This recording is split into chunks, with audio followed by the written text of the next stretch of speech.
जन्नत टुडे में ऐसे अहबाब के लिए आज एक मैं वीडियो पेश करने लगा हूँ। एक ऐसी बात, ऐसी दुआ आपके सामने बयान करने लगा हूँ।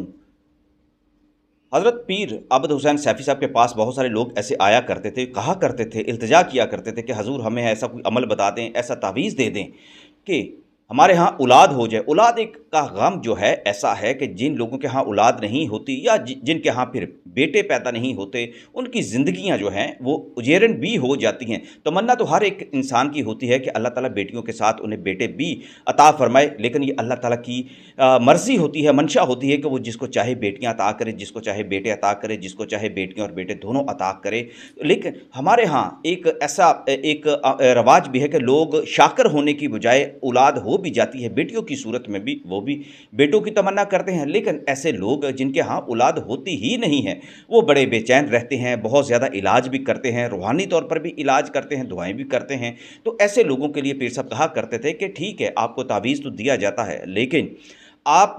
अपने लिए सबसे बेहतरीन जो दुआ है वो आप किया करें। अल्लाह ताला औलाद भी अता फरमाएंगे और अल्लाह की मंशा होगी तो अल्लाह ताला आपको बेटा भी अता फरमाएंगे। पीर साहब ऐसी हर खातून को और हर मर्द को जिनके यहाँ औलाद नहीं होती थी या जिन्हें अपने एक वारिस की ज़रूरत होती थी तो कहा करते थे कि आप बिस्मिल्लाहिर्रहमानिर्रहीम अल वारिसो, ये रोज़ाना जो है 4100 बार आप पढ़ा करें और इसमें पाबंदी करें। कम से कम आपने 6 महीने तक ये तस्बीह करनी है और अल्लाह से दुआ करनी है, इज्ज़त के साथ करनी है। जब नमाज़ पढ़नी है तो हजूरी के साथ पढ़नी है और अल्लाह करीम से दुआ करनी है, इल्तिजा करनी है, मनाजात में ये बात करनी है कि अल्लाह ताला आपकी गोद को भर दे, बेटे की नेमत जो है वो अता कर दे।